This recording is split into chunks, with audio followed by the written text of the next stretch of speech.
જેમનું મણિનગર મીરા રસ્તા દવાખાનું હતું અને હું અવારનવાર એમને મળતો હતો. જયાબેનને તો આપણે બધા ઓળખીએ જ છીએ. એમના બાપુજી પણ એ જમાનામાં ક્લાસ 1 ઓફિસર હતા, ઉજાભાઈ, અને એમના ભાઈ મહેશભાઈ પણ આપણે ઓફિસમાં હતા, એન્જિનિયર, ભાઈ ડૉક્ટર. અને જયાબેન આયન લેડી, લોખંડી મહિલા કહેવાય ને. આપણે બધા ઇન્ડિયન વાળા બેઠા છે, જાદવ સાહેબ ને એક આરજી રસિકભાઈ, એક આપણા બેન લોખંડી મહિલા કહી શકે આપણી ઓફિસમાં, BSNL-માં.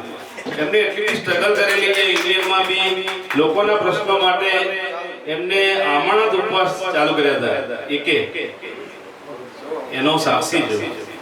અને એમના પરિવાર સાથે મારો નાતો રહે છે. આ પૃથ્વી પર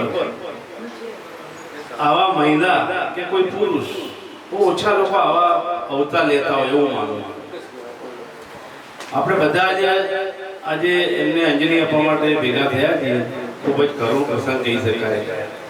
અને એક ડૉક્ટર, સર્જન આપણી વચ્ચેથી વિદાય લીધી, એટલે એમના જવાથી એમના બહુ મોટી ખોટ પડી. અને બ્રહ્મભટ્ટ સાહેબ ની તો જેટલી પણ વાત કરેલી ઓછી છે. એ બંને આખા ઓલ ઇન્ડિયાની કોઈ પણ કોન્ફરન્સ હોય આપણી ઇન્ડિયાની, તો બંને સાથે હોય. જાદવ સાહેબ, બ્રહ્મભટ્ટ સાહેબ ને બંને સાથે હોય.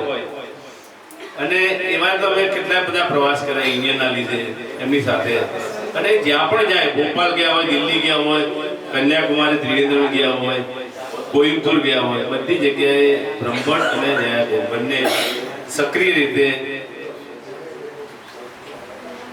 રજૂઆતો કરતા. ખરેખર આજનો પ્રસંગ દુઃખદ છે. અને આપણી નાગરભાઈને આપણી જે સંસ્થા છે BSNL રિટાયર ગ્રુપ, આપણે બધા એકબીજાનું મળીએ છીએ. બાકી હું તમને કહું, 6-7 વર્ષ થયા રિટાયર થયા, તો આપણે નામે ભૂલી જઈએ છીએ, અટકાઈ ભૂલી જઈએ છીએ. પૂજાભાઈ અથવા આપણે રેગ્યુલર મળતા હોઈએ એટલે. બાકી હરીશભાઈ આપણે ભૂલી જઈએ, નામે ભૂલી જઈએ. તમને ક્યાંક જોયા છે, બસમાં ક્યાંક મળીએ, ક્યાંક રસ્તામાં, પછી કે આ BSNL અલ્લા ભાઈ 35 વર્ષ નોકરી જોડે કરી. આ એક સમયનો તકાજો છે સાહેબ, ભૂલી જવાનું. અને સારું છે, મેમરી થોડી ભૂલી જવાય છે.